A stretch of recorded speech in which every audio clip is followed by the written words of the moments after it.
지금 엔비디아가 모든 걸 다 끌고 가고 있어요. 너무 이 생태계를 꽉 잡고 있는 거예요. 그러니까 오픈 AI, 마이크로소프트, 구글도 있고 아마존도 있고 이 회사들은 걱정이 많은 거죠. 그러니까 대체제가 좀 있었으면 좋겠어. 완전 시장의 판이 바뀌는 게 아니냐. 반도체 산업이 크게 되는 몇 가지의 단계가 있었어요. 제일 처음에 반도체가 굉장히 크게 된 것은 이제 퍼스널 컴퓨터. 반도체 작게 만들다 보니까 갑자기 PC라는 시장이 생기면서 모든 사람이 다 컴퓨터를 사야겠다. 그러다 보니까 반도체가 많이 팔렸죠. 또 한 번의 성장이 왔던 것은 모바일 시장이 열리면서 스마트폰에 들어가는 반도체가 많이 팔리게 됐죠. 그랬고 지금의 시장은 뭐냐면 AI라는 시장이 확 열려버렸습니다. 그러니까 LLM 같은 것을 보면 라지 랭귀지 모델 같은 걸 보면 이제 우리가 실제로 얘기하면 굉장히 비슷하게 얘기해 주잖아요. 이 AI를 갖다가 만들기 위한 반도체가 갑자기 엄청나게 팔리기 시작한 겁니다. 요즘은 AI 버블론도 좀 나오는 것 같아요. 맞습니다. 예. 그러니까 그 닷컴 버블이라고 2000년대 초에 있었거든요. 이제 닷컴 인터넷이 갑자기 폭발적으로 성장하면서 인터넷이 세상을 바꿀 거야. 무슨 엄청난 돈이 들어왔죠. 투자가 들어갔는데 물론 인터넷이라는 건 엄청난 시장이었죠. 그때 당시에 들어왔던 돈이 워낙 엄청난 돈들이 들어왔기 때문에 그 돈만큼의 수익을 뽑는데 시간이 굉장히 많이 걸렸죠. 그러다 보니까 이제 이게 추락을 했고 The equity markets right now are so interested in growth above all other criteria, and this is like the bubble in the late 90s through 2000. It's all about growth. 그걸 회복하는데 한 20년, 10년, 20년이 걸려가지고 주가상으로는 그렇게 회복해서 올라왔거든요. 과연 지금 AI는 어떤 상황이야라는 게 지금 아마 AI가 실제적으로 굉장히 많은 돈이 들었습니다. 그런데 뛰어든 회사들이 닷컴이랑 좀 달랐던 건 뭐냐면 닷컴은 그때 뛰어들었던 회사들은 스타트업들의 회사들이 많았어요. 지금의 상황은 좀 다른 게 구글이라든지 마이크로소프트라든지 아니면은 아마존이라든지 충분한 현금을 갖다 확보할 수 있는 회사들이 뛰어들었죠. 그렇기 때문에 약간의 양상은 다릅니다. 그런데 과연 이 AI가 창출할 수 있는 수익이 얼마나 될 것이냐? 이거는 제가 보기에는 질문의 여지가 없을 것 같아요. 논쟁의 여지 없이 엄청날 것이다. 근데 과연 이게 얼마나 빠른 시간에 실현이 돼서 들어온 돈을 갖다가 커버할 수 있느냐라는 건 조금 다른 문제죠. 저는 인하대학교 신소재공학과 최리노라고 하고요. 인공지능하고 반도체에 관련된 이야기를 하려고 왔습니다.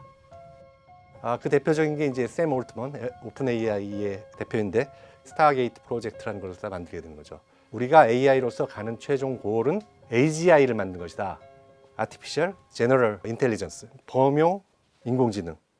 그걸 만드는 것이다 라는 거거든요. 범용 인공지능이 지금의 인공지능과 다른 거는 지금의 인공지능은 LLM 같이 이렇게 뭐 텍스트라든지 말이라든지 아니면 그림을 그려준다든지 이러한 특정 분야에만 하는 것이 이제 지금 우리가 쓰는 AI인데 그게 아닌 인간의 지능과 비슷한 우리가 지시를 안 해도 문맥상 파악해서 여러 가지 일을 할 수 있는 그런 자율성을 갖고 학습을 하고 적응을 할 수 있는 그러한 AGI를 만드는 것이 목표다라고 생각하고 700조 원 정도를 가지고 10기가와트 정도의 데이터 센터를 만들겠다. 그래서 AGI로 가는 것을 하겠다라고 하는 게 이제 샘 올트만이 스타게이트 프로젝트라는 것을 하는 거죠.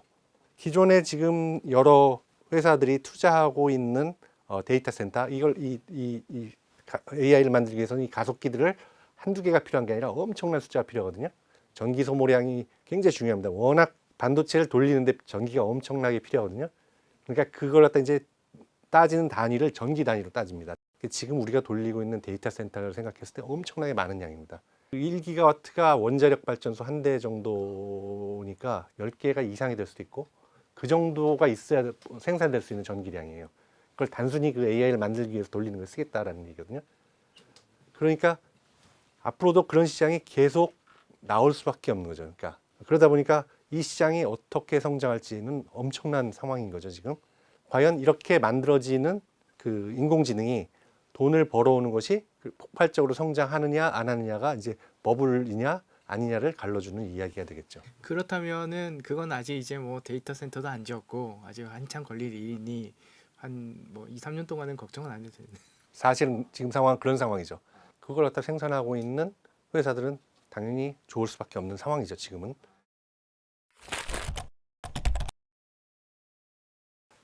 요 얘기를 좀 잘 기억해 두셨는데 지금 그래서 무슨 시대냐? 엔비디아 시대예요.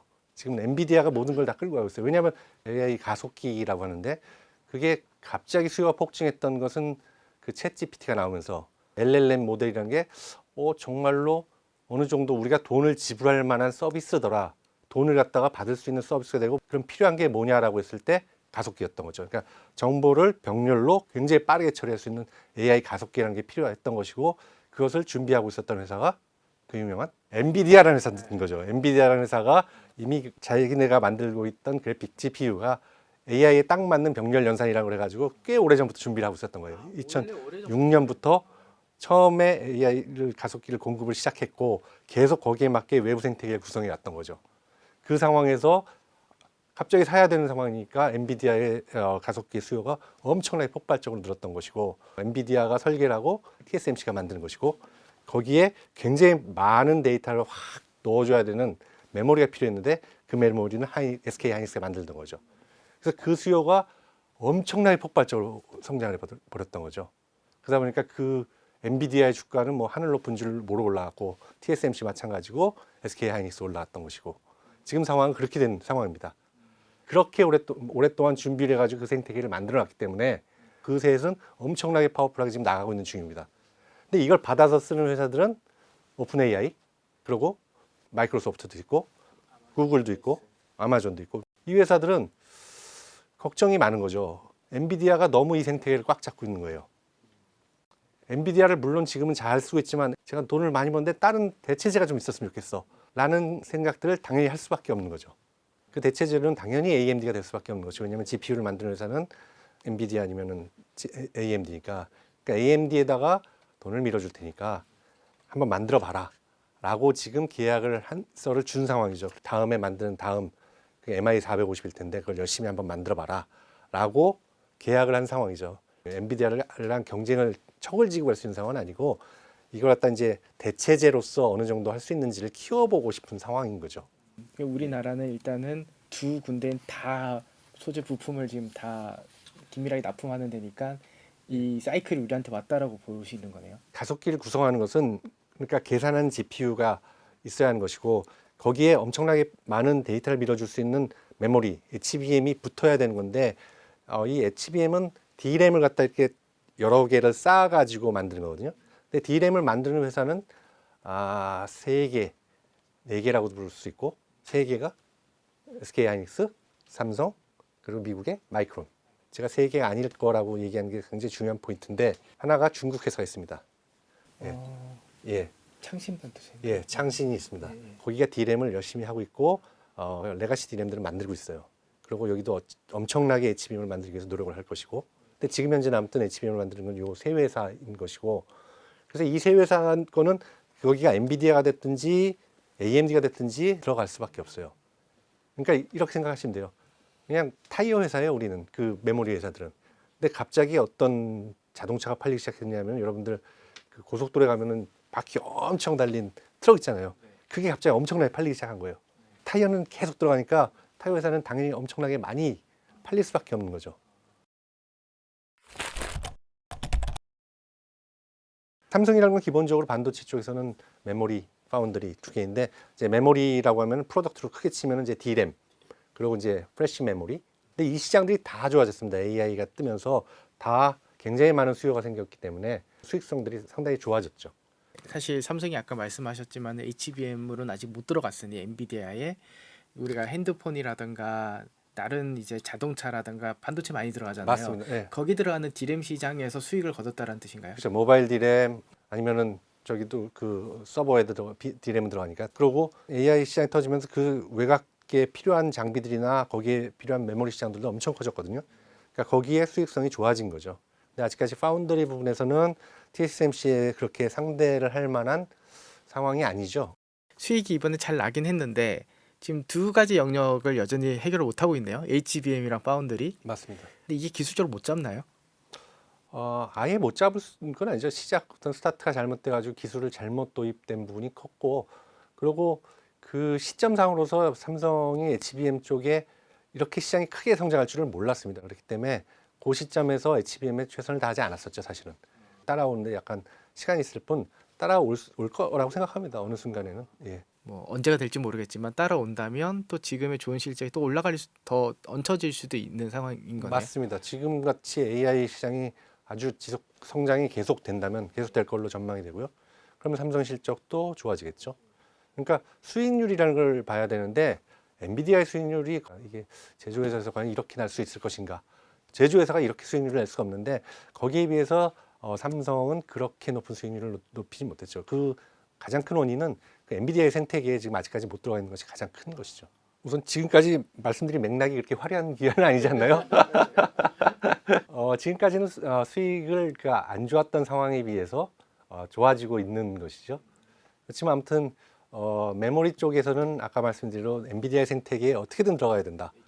예, HBM이 들어가야 된다라는 부분과 파운드리 부분에서 그래도 마켓 쉐어가 그게 어느 정도는 따라붙어야 된다. 따라붙는다는 게 이제 우리가 이제 파운드리 부분에서 큰 기업들, 그러니까 애플이라든지 아니면은 엔비디아라든지 뭐 퀄컴이라든지 뭐 이런 회사들이 TSMC에 지금 대부분 가 있는데 그래도 내가 삼성을 써보겠다라고 하는 기업이 나와야 되는 거죠. 삼성의 파운드리의 문제는 뭐예요?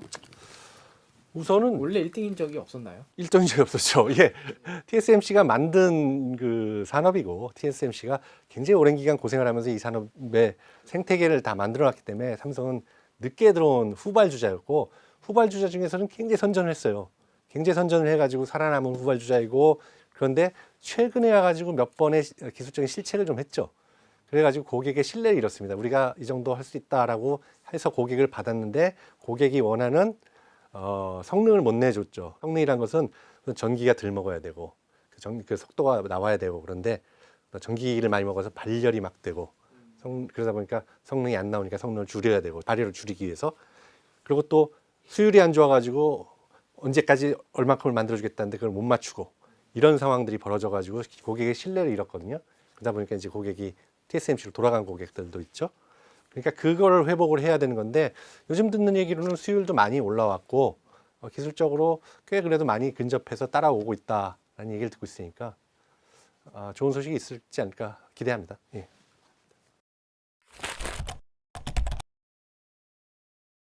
사실은 이 인공지능 가속기를 만드는 데서의 엔비디아의 위상은 그냥 비교할 수 없는 넘버원이에요.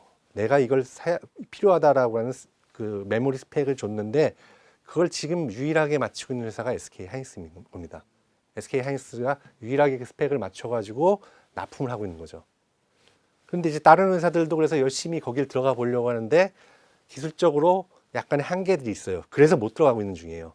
그렇다고 이걸 갖다가 스펙을 못 맞춰서 엔비디아에 못 납품하니까 버리느냐? 그건 아니고 그거보다 약간 한 단계 낮은 등급의 회사들에서는 다 쓸 수가 있어요. 거기에도 HBM이 들어가야 되기 때문에 뭐 워낙 지금 타이어가 잘 팔리고 있는 상황이기 때문에 어느 타이어든 필요하면서요. 이게 안 좋은 타이어든 안 좋은 타이어든 그래서 지금 쓰고 있는 중입니다. 그래서 좋은 실적이 나오겠죠. 그렇지만 이 AMD가 정말로 잘해가지고 엔비디아와 비슷비슷한 성능을 낼 수 있는 거기에 왔을 때 그때도 HBM을 과연 거기 걸 쓰느냐는 다른 얘기인 거죠. 나는 지금 이 정도 성능을 내려면 이 정도가 필요해, 스펙이 필요해. 그럼 제일 좋은 걸 쓸 수밖에 없게 되는 상황인 거죠. 이게 또 이제 엔비디아 입장에서는 또 하이닉스에 완전히 또 종속되는 게 또 걱정일 맞습니다. 거잖아요. 예. 그러니까 엔비디아 입장에서는 당연히 벤더가 여럿이면 좋아요. 벤더가 하나라는 것은 거기에 진짜 얽매일 수밖에 없게 되는 거니까 주도권을 뺏기는 거잖아요. 그러니까 다른 벤더가 내 스펙을 맞춰가지고 오면은 당연히 쓸 겁니다. 그래야 그렇게 되면은 단가도 낮출 수 있고. 근데 그 스펙을 못 맞히는 게 지금 문제인 거예요. 그 스펙을 못 맞히기 때문에 하이닉스를 계속 쓰고 있는데 이게 계속 유지될 거냐? 그건 사실은 모르죠. 어떻게 될지는 모르는데 지금까지 기술적인 우위는 하이닉스가 가지고 있고 HBM4에서도 아직까지는 하이닉스가 유리한 걸로 보고 있어요. 근데 그래서 걔네를 견제하느라고 안 사느냐? 말도 안 되는 소리인 거죠. HBM에서의 스펙이라는 건 단순합니다. 그러니까 얼마나 빠른 속도로 데이터를 줄 수 있는, 전달해 줄 수 있느냐? 그리고 얘가 전기를 갖다 얼마나 덜 먹고, 즉 또 하나는 발열이 안 날 것이냐인데 그걸 못 맞추고 있어가지고 못 쓰는데 그걸 맞추고 올라올 수 있을 것이냐? 그거죠. 그게 됐을 때 안 쓰느냐? 절대로 그런 일 없습니다. 되면 당연히 써야지만 되는 거예요.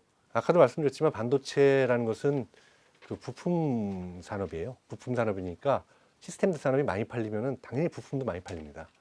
지금은 아까 얘기했듯이 그 엄청난 트럭들이 막 팔려나가는 시장이에요. 우선은 하이닉스는 돈이 그게 엄청 많이 됩니다. HBM을 판다는 것이 엄청 돈이 많이 되다 보니까 그거에 주력을 할 수밖에 없어요. 나는 뭐 승용차 바퀴도 팔 수 있고 버스 바퀴도 팔 수 있잖아요. 근데 그런 걸 만들 시간에 이 트럭의 바퀴를 팔면은 너무 많은 돈을 벌 수가 있어요. 우선 삼성도 그렇고 마이크론도 그렇고 HBM에서는 마이크론이 넘버 2입니다 지금. 근데 그 스펙을 못 맞추고 있습니다. 그러다 보니까 SK하이닉스 그걸 당연히 계속 쓸 수밖에 없는 상황이죠. 그러니까 삼성이 조금 더 분발해가지고 한다면은 샘 올트원이 말했던 그 스타게이트 프로젝트에서 아시는 월 90만 장 정도의 D램 캐파로 그걸로 HBM을 해야 된다라는 거거든요. 그건 거의 지금 HBM 만드는 그런 캐파의 2배가 넘어가는 캐파예요. 그러니까 과연 그게 정말로 이루어질 것이냐는 사실은 모르죠. 아무튼 그렇게 시장은 엄청나게 커지고 있습니다. 그렇다 맞추기 위해서는 여러 회사들이 들어와서 할 수밖에 없는 것이고 그것이 만약에 한 회사가 내가 캐파를 엄청 늘려가지고 그걸 다 맞추고 있어. 근데 만약 시장이 꼬꾸라지면 이 회사도 큰일이 나는 상황이기 때문에 그런 식으로 되지는 않죠. 그러니까 여러 회사들이 이렇게 가게 되니까 계속 시장 좋아질 겁니다.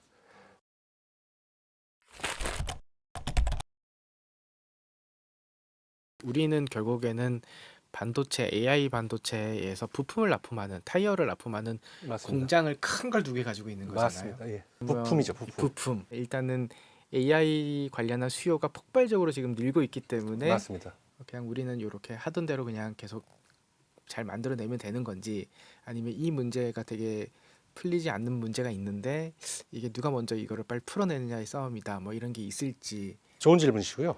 우선 기술적으로 이 반도체 분야에서는 그러니까 빠르게 한다라는 게 굉장히 중요한 건데 빠르게 하는 게 필요한 거는 로직 반도체의 소자 사이즈를 줄이는 겁니다. 3나노 테크놀로지, 2나노 테크놀로지, 1나노 테크놀로지 이게 얼마나 빠르게 가는지가 우선은 중요해요. 그렇게 작게 만든다는 얘기는 반도체가 빨라져서 더 좋은 성능을 낸다라는 얘기예요. 물론 더 좋은 성능을 낸다고 해서 돈을 당장 벌지는 못합니다. 왜냐하면 삼성이 3나노의 GAA 팻이라고 해서 그걸 먼저 만들었지만 수율 부분이라든지 전기를 많이 쓰는 부분이라든지 이런 부분 때문에 돈을 못 벌었거든요. TSMC가 다 그 시장을 가져갔지. 그렇죠. 우선 줄이는 부분도 중요하고 거기에 맞게 이제 전기를 들쓰게끔 하고 할 수 있는 어떤 그런 소자 기술을 개발해서 어떤 시스템 반도체의 중요한 파운드리 시장을 같은 게 들어가서 거기에 의미 있는 플레이어로서 되는 것. 삼성이 가장 우리나라에서는 유력한 회사죠. 그렇게 되는 것이 굉장히 중요한 부분이에요. 왜냐하면 그렇게 지금은 파운드리 중심으로 이루어질 수밖에 없고 엔비디아가 구축한 생태계에서 TSMC가 완벽하게 잡고 있는 상황이니까 거기에 어떻게든 파운드리로서 우리나라 회사가 들어가는 것이 상당히 중요한 부분이고 또 그렇게 만드는 로직 디바이스와 우리가 만드는 HBM을 붙이는 것은 이제 어드밴스 패키징이라고 해서 얘네들을 어떻게 촘촘히 붙이느냐가 굉장히 중요한 부분이거든요. 그 부분도 지금은 TSMC가 완전히 맡고 있는 것인데 그 부분에서도 우리나라가 어느 정도 따라가 가지고 그것들을 갖다가 할 수 있는 기술 개발하는 것 그것이 상당히 중요한 부분이고 그것을 하기 위한 장비 부분들 하이브리드 본딩이라든지 뭐 이런 그런 기술들을 갖다 개발하는 것도 반도체 쪽에서 굉장히 큰 숙제죠. 근데 그 반도체 쪽에서 항상 두려워하는 상황은 그거예요. 미국과 중국의 갈등 부분이 굉장히 크잖아요. 이 스타게이트 프로젝트도 그것 중에 하나인데 내가 AI 인공지능을 갖다 만드는데 그 인공지능 내가 만드는 것이 중국이 똑같이 써서는 안 된다라는 거죠. 왜냐하면 이거는 국방하고도 안보하고도 관련된 문제이기 때문에 그래서 이제 트럼프 대통령도 이 부분을 갖다 굉장히 밀고 있는 것이고 그러면 이걸 갖다가 중국은 바라만 보고 있을 것이냐? 절대로 아니죠. 我们的大模型的算力实际上是基于中国的全国产的算力的大模型。 시스템 반도체 설계 분야에 있어서는 이미 그 한국을 한 5, 6년 뭐 전부터 이미 앞서고 있습니다. 중국은 중국 나름대로 생태계를 만들고 그러다 보면 중국도 당연히 가속기도 필요하고 HBM도 필요하고 물론 지금 현재 상황은 미국이 중국으로 적국이기 때문에 그런 어떤 최첨단의 반도체를 만들 수 있는 장비가 못 들어가게 막고 있는 상황이에요. 그 때문에 굉장히 큰 어려움을 갖고 있지만 어떻게든 다른 방법으로 그걸 극복하기 위해서 노력을 할 거라는 것이죠. 이상한 방법, 이상한 초식을 써가지고 이걸 극복해낸다면은 완전 시장의 판이 바뀌는 게 아니냐라는 거죠. 그러니까 항상 이쪽에서 걱정하고 준비해야 되는 것은 이제 중국이 어떻게 움직이느냐를 갖다 항상 준비하고 지켜보고 있어야 되는 그런 것이죠. 그러면은 이제 그 경쟁 구도를 바라보면은 우리나라 하이닉스나 삼성전자한테 중국의 뭐 창신 반도체에서 만드는 것들이 밖으로 못 나오니까 좀 더 득이 된 상황이 아닌가? 아니죠. 전혀 아니죠. 전혀 아니죠. 네, 그 갈등이 났을 때 우리는 중국에 팔고 있는 겁니다. 이미 확보하고 있는 시장인데 거기에 못 팔게 됨으로써 그런 중국 내 회사들이 기회를 얻고 내가 어떤 짓을 해서라도 해야만 된다라는 걸로 들어오게 되는 상황인 거죠. 한국 반도체 회사뿐만이 아니고 엔비디아도 마찬가지죠. 엔비디아도 내가 팔 수 있는 시장인데 여기에 못 들어가게 한다면은 그럼 그만큼 내 수익이 줄어드는 부분도 있고 또 거기에 경쟁자가 어떤 형태로든 커 나올 거 아니에요. 그러니까 두려운 상황이 되는 거지 좋은 상황은 아닌 거죠. 그래서 미중 무역 분쟁이 일어나면은 주가가 팍팍 떨어지는 것이 그런 부분들이 있는 거죠. 처음에 말씀드린 대로 우리나라 반도체 산업이라는 건 부품 산업이에요. 시스템에 납품을 하는 산업이고, 근데 갑자기 AI라는 거대 시장이 나타나면서 갑자기 우리가 만들던 특수한 타이어가 몇 개 있었는데 그것이 엄청나게 팔리게 되는 히트를 친 상황인 거죠.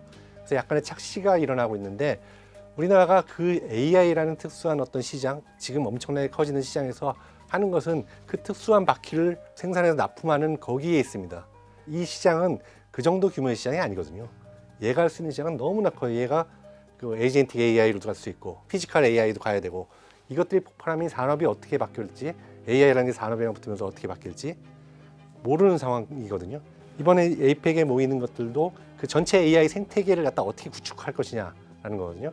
그런 부분에 우리가 더 뛰어들 여지를 어떻게든 만들어내야 되고 또 우리가 장점을 갖고 있는 거는 메모리는 넘버원이고 파운더리도 있고 그리고 소부장 기업도 어느 정도는 있고 그러다 보니까 어느 정도 크진 않지만 작은 모든 생태계를 다 갖춘 나라는 우리나라밖에 없거든요. 그러니까 그걸 이용해 가지고 과연 할 수 있는 온 디바이스 AI라든지 아니면 여러 가지 특수한 유형들의 AI 부분에 들어갈 수 있는 여지를 많이 만드는 게 가장 중요한 일이죠. 오늘 교양일을 부탁해는 여기까지입니다. 감사합니다.